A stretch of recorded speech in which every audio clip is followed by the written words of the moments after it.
Hello friends, आप सभी का एक बार फिर आपके अपने इस प्यारे से चैनल इजी एजुकेशन में स्वागत है। मैं सुरेंद्र कुमार आप सभी का एक बार फिर से हार्दिक स्वागत करता हूं। आज हम फिर से एक बार आप लोगों के लिए सामाजिक विज्ञान कक्षा 10 की वीडियो लेकर आया हूं, जिसमें हम आज 20-25 क्वेश्चनों की प्रैक्टिस करेंगे। जैसा कि आप लोगों को पता है कि पिछली वीडियो में हम 60 क्वेश्चन को सॉल्व कर चुके थे। तो आइए 60 के बाद हम देखते हैं हमारे कौन से ऑब्जेक्ट कौन सा सही है। तो जैसा कि आप लोगों को स्क्रीन पर दिख रहा है कि निम्न में से किसे हरा सोना कहा जाता है। ये मैं पहली वीडियो में आप लोगों को समझा चुका हूँ, फिर भी बता देता हूँ। यहाँ पर ऑब्जेक्ट आपको दिए हैं।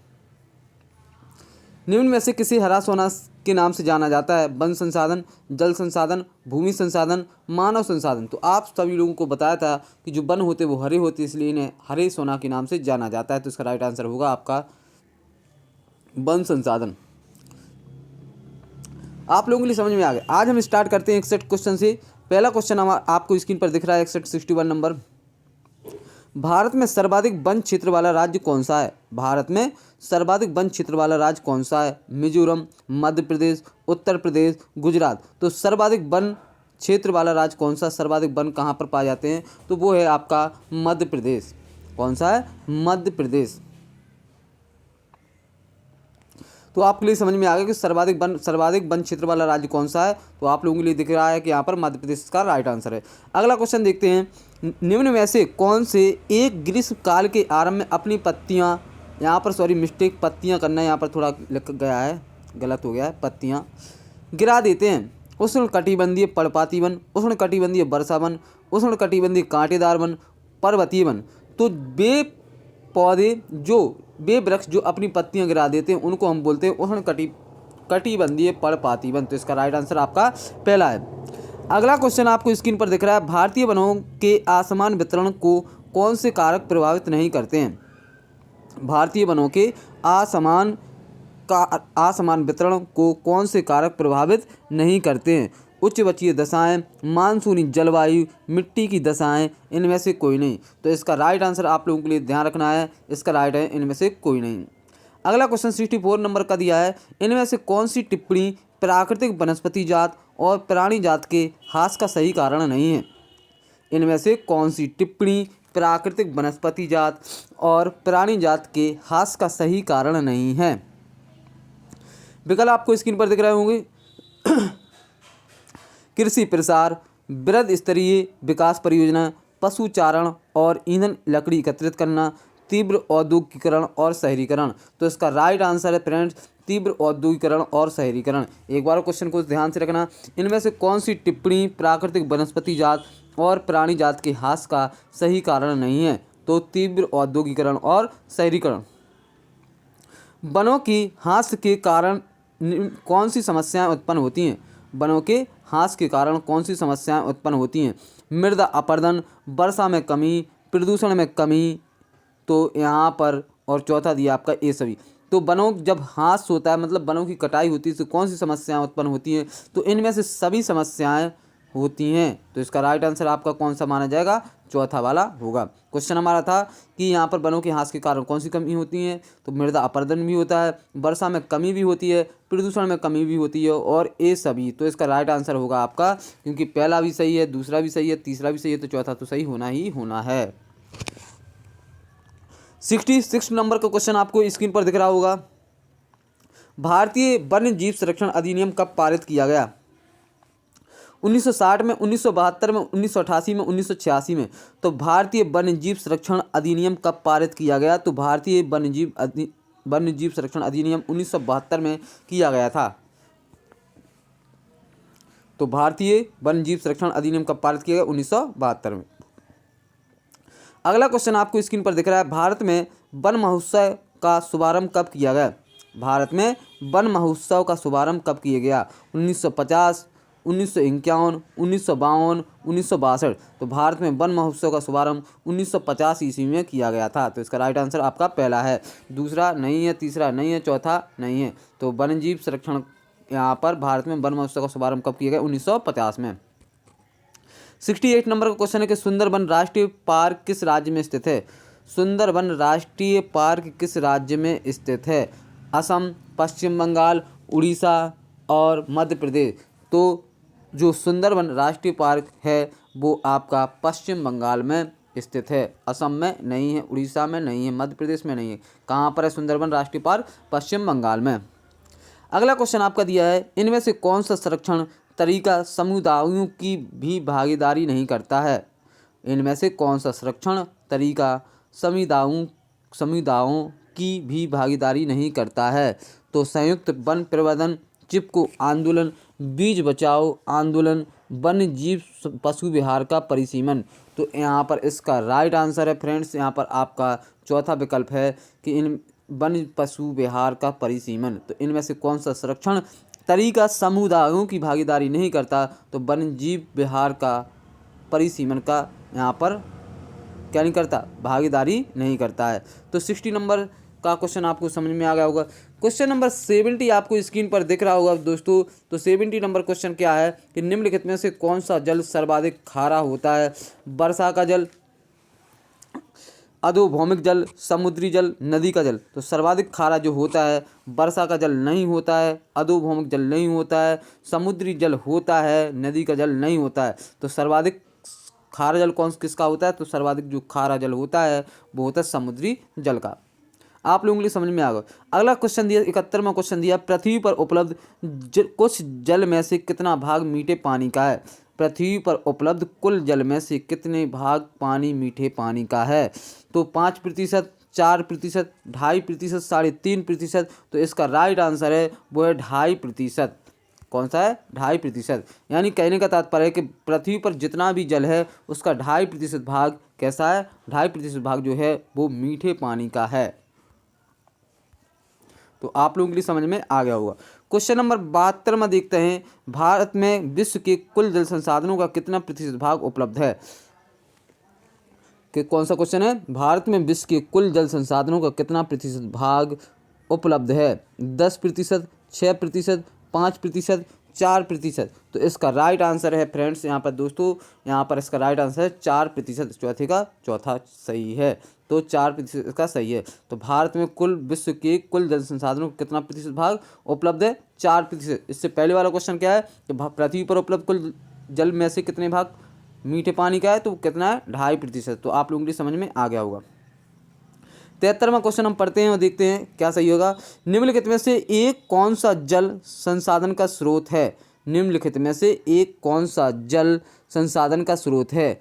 तो आपके विकल्प यहाँ पर दिए हैं, महासागरीय जल, स्तरीय जल, भूमिगत जल, उपरोक्त सभी। तो बताइए जल संसाधन का स्रोत क्या है? जल संसाधन का महासागरीय जल भी स्रोत होता है, जबकि स्तरीय जल भी होता है, भूमिगत जल भी होता है। तो इसका राइट आंसर होगा आपका चौथा। समझ में आ गया होगा। अभी लोग एक अगला क्वेश्चन देखते हैं। तो आप लोगों के लिए समझ में आ गया। अब इसके बाद देखते हैं हम अगला क्वेश्चन, एक बार रिपीट करते हैं। 72वां क्वेश्चन, भारत में विश्व के कुल जल संसाधनों का कितना प्रतिशत भाग उपलब्ध है? तो कितने प्रतिशत भाग उपलब्ध है? तो 4%। अगला क्वेश्चन आपको 73वां दिख दिया, मैं जो मैंने पढ़ दिया दोबारा रिपीट कर रहा हूँ। निम्नलिखित में से एक कौन जल संसाधन का स्रोत है? तो महासागरीय जल, स्तरीय जल, भूमिगत जल और उपरोक्त सभी में से उपरोक्त सभी। 74वां क्वेश्चन आपको स्क्रीन पर दिख रहा होगा, विश्व में अलवणीय जल का कितना प्रतिशत भाग अंटार्कटिका, ग्रीनलैंड और पर्वतीय क्षेत्रों में बर्फ की चादरों एवं हिमनदों के रूप में मिलता है? 70%, 50%, 60%, 90%। तो विश्व में अलवणीय जल का कितना प्रतिशत भाग अंटार्कटिका, ग्रीनलैंड और पर्वतीय क्षेत्रों में बर्फ की चादरों एवं हिमनदों के रूप में मिलता है? तो इसका राइट आंसर है, यहाँ पर ध्यान रखना, 70%। इसका पहला सही है। 75वां क्वेश्चन आपको स्क्रीन पर दिख रहा है, निम्नलिखित में से एक कौन सा कारक जल की कमी के लिए उत्तरदायी नहीं है? निम्नलिखित में से एक कौन सा कारक जल की कमी के लिए उत्तरदायी नहीं है? आपके विकल्प दिए हैं, समाज के विभिन्न वर्गों में असमान वितरण, दूसरा विकल्प दिया है अत्यधिक जनसंख्या, तीसरा विकल्प दिया जल प्रदूषण और चौथा दिया यहाँ पर आपका उपरोक्त में से कोई नहीं, यानी इनमें से कोई नहीं। तो आपको सही लगाना है इनमें से कोई नहीं। तो निम्नलिखित में से एक कौन सा कारक जल की कमी के लिए उत्तरदायी नहीं है? तो इनमें से कोई नहीं है। 76वां क्वेश्चन आपको दिख रहा है, बहुउद्देशीय नदी परियोजना आधुनिक भारत के मंदिर हैं, यह कथन निम्नलिखित में से किस व्यक्ति का है? क्वेश्चन क्या है?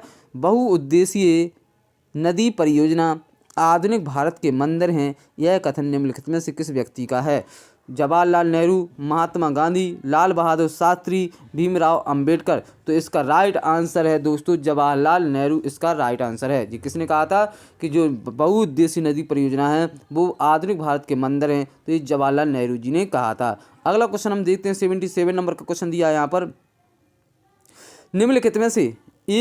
निम्नलिखित में से कौन सा बहुउद्देशीय परियोजना के उद्देश्यों में शामिल है? बाढ़ नियंत्रण, सिंचाई उद्योग, जल परिवहन और यह सभी। तो यहाँ पर इसका राइट आंसर है वो है आपका यह सभी। तो निम्नलिखित में से कौन सा बहुउद्देशीय परियोजना के उद्देश्यों में शामिल है? तो ये सभी, बाढ़ नियंत्रण, सिंचाई में उद्योग, जल परिवहन, ये सभी इसका राइट आंसर है। 78वां क्वेश्चन आपको स्क्रीन पर दिख रहा होगा कि निम्नलिखित में से कौन सी परियोजना भारत की सबसे बड़ी परियोजना है? निम्नलिखित में से कौन सी परियोजना भारत की सबसे बड़ी परियोजना है? भाखड़ा नागल परियोजना, दामोदर घाटी परियोजना, हीरा कुंड परियोजना, रिहंद बांध परियोजना। तो सबसे बड़ी जो आपकी भारत की सबसे बड़ी परियोजना है, भारत की, देखो एक बार क्वेश्चन पढ़ते हैं, निम्नलिखित में से कौन सी परियोजना भारत की सबसे बड़ी परियोजना है? भाखड़ा नागल परियोजना, दामोदर घाटी परियोजना, हीरा कुंड परियोजना, रिहंद बांध परियोजना। तो सबसे बड़ी जो परियोजना है वो कौन सी है? भाखड़ा नागल परियोजना इसका राइट आंसर है, जबकि दामोदर घाटी नहीं, जे भी नहीं और जे भी नहीं। तो आप लोगों का सही आंसर क्या है? भाखड़ा नागल परियोजना। तो निम्नलिखित में से कौन सी परियोजना भारत की सबसे बड़ी परियोजना है? तो आपको पता होगा भाखड़ा नागल परियोजना। 79वां क्वेश्चन हम देखते हैं कि भारत की प्रथम नदी घाटी परियोजना निम्न में से कौन सी है? क्वेश्चन क्या है हमारा? क्वेश्चन है भारत की प्रथम नदी घाटी परियोजना निम्न में से कौन सी है? टिहरी बांध परियोजना, नागा अर्जुन सागर परियोजना, इंदिरा गांधी नगर नहर परियोजना, दामोदर घाटी परियोजना। तो इसका राइट आंसर आपका दामोदर घाटी परियोजना है। तो भारत की प्रथम नदी घाटी परियोजना निम्न से कौन सी है? तो दामोदर घाटी। जबकि आपका 78वां क्वेश्चन क्या था कि निम्नलिखित में से कौन सी परियोजना भारत की सबसे बड़ी परियोजना है? तो वह भाखड़ा नागल परियोजना और इसका दामोदर घाटी परियोजना। 80 क्वेश्चन में है जो आपका 80वां नंबर क्वेश्चन है कि निम्नलिखित में से कौन सी परियोजना पश्चिम बंगाल तथा झारखंड को संयुक्त रूप से लाभान्वित करती है? निम्न में से कौन सी परियोजना पश्चिम बंगाल तथा झारखंड को संयुक्त रूप से लाभान्वित करती है, लाभ पहुंचाती है? तुंगभद्रा, टिहरी, दामोदर घाटी, नागा अर्जुन। तो इसका राइट आंसर है दामोदर घाटी। तो निम्नलिखित में से कौन सी परियोजना पश्चिम बंगाल तथा झारखंड को संयुक्त रूप से लाभान्वित करती है? क्योंकि दामोदर घाटी उसी के पास है, इसलिए जो उसको ज़्यादा फायदा पहुंचाती है। अगला क्वेश्चन है आपका 81 क्वेश्चन दिया है कि सलाल बांध किस नदी पर बनाया गया? सलाल बांध किस नदी पर बनाया गया? महानदी, चिनाब, सतलुज, कृष्णा। तो आपको ध्यान रखना कि सलाल बांध जो बनाया गया है वो चिनाब नदी पर बनाया गया। किस पर? चिनाब नदी पर बनाया गया। 82 क्वेश्चन नंबर दिया है, हीराकुंड बहुउद्देशीय परियोजना किस राज्य में स्थित है? हीराकुंड बहुउद्देशीय परियोजना किस राज्य में स्थित है? बिहार, पश्चिम बंगाल, उड़ीसा, झारखंड। तो हीराकुंड बहुउद्देशीय परियोजना किस राज्य में है? तो बिहार, पश्चिम बंगाल, उड़ीसा में और झारखंड में से उड़ीसा में है। इसका मतलब आपको समझ में आ गया होगा कि हीराकुंड बहुउद्देशीय परियोजना किस राज्य में है? तो उड़ीसा में है। 83वां क्वेश्चन दिया है, हीराकुंड परियोजना किस नदी पर निर्मित है? हीराकुंड परियोजना किस नदी पर निर्मित है? रिहंद, दामोदर, महानदी, कृष्णा नदी। तो किस नदी पर निर्मित मतलब बनाया गया है? तो महानदी पर बनाया गया। आपके लिए समझ में आ गया। जबकि यहाँ पर क्वेश्चन पहला 82वां क्वेश्चन था कि हीराकुंड बहुउद्देशीय परियोजना किस राज्य में है? तो वो आप लोगों को पता होगा उड़ीसा में है। और किस नदी पर? तो उड़ीसा की महानदी पर स्थित है या बनाया गई है। 84 क्वेश्चन आपका दिया है, रिहंद बांध परियोजना किस राज्य में बनाई गई? रिहंद बांध परियोजना किस राज्य में बनाई गई? पंजाब, आंध्र प्रदेश, बिहार, उत्तर प्रदेश। तो रिहंद बांध जो परियोजना बनी है वो उत्तर प्रदेश में बनी है।